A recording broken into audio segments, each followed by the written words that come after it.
நோடி ஆரோக்கியத்தின் அடையாளம். At the outset, I would like to thank committee members of the World Congress of Integrated Medicine and especially Dr. P.R. Peter to give me opportunity to present my work in this August gathering. I'm going to present a paper on effect of integrated therapy on the progression of HIV disease. Now, all of you know that HIV disease or HIV AIDS is existing almost in all the countries, and estimated figure of the HIV positive people is more than 50 millions all over the world, and if 5% of all this population of HIV positive people is in India. There is a high prevalence in southern states like Maharashtra, Andhra, Karnataka and Tamil Nadu.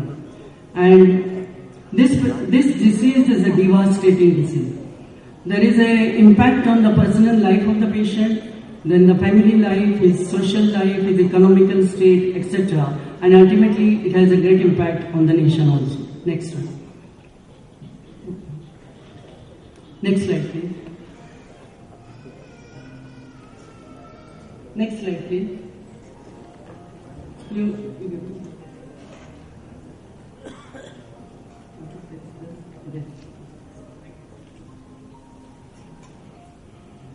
Now, in the management of the HIV patients, an integrated approach was evolved. When I was working in KM Hospital way back from 1986, from 1990 the patients started coming, and as in charge of a health center, I have to give the report to the patient, which was a very painful thing.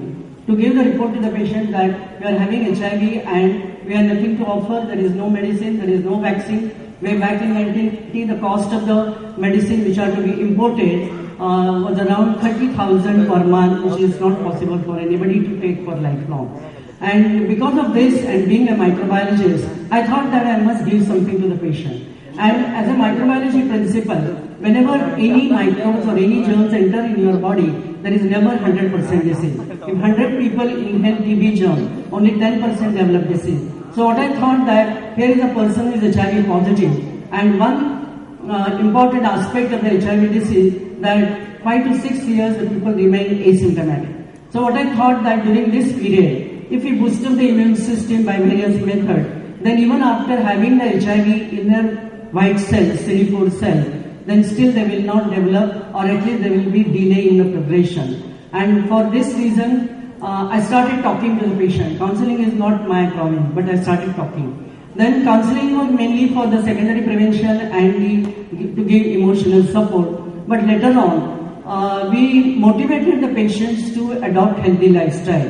And we used to tell the patient that there are 4 powers which you can use against HIV. Number 1 is the mental discipline, the mind power. And all of you are aware that thought is a great force. Anything happens in anybody's life is only because of their thinking, and all of you know that you have heard enough of it. And so we tell the patient that you should have mental discipline. You decide today that you are going to work till the last breath. Don't even utter word of AIDS or any other disease. Then forget about the past, because people have a lot of guilt that they have done something and that's why they are having HIV. So forget about the past. Think about the future, what you want to be or what you have. Don't think about the emergencies in the future and spoil your today. So this is the it takes a lot of time to convey to the patient, so that is the part of the counseling. Then the second important thing, that to achieve this emotional control, because all these emotions like stress, depression, fear, suppress immunity, and there is enough research on this. So we used to tell the patient that reality is that you are HIV positive, find the solution, and we are going to give you the solution. So don't sit on the problem, just find the solution. So to achieve all this mental power and the control over emotions, the most important thing is yoga, meditation and pranayam. And I teach to one-to-one mudra, the prana mudra, apanavayu mudra, and the some other mudras to boost up their immunity. Then we teach them meditation and plus 2 types of pranayama, that is Anulom Vilom and Kapalbhati.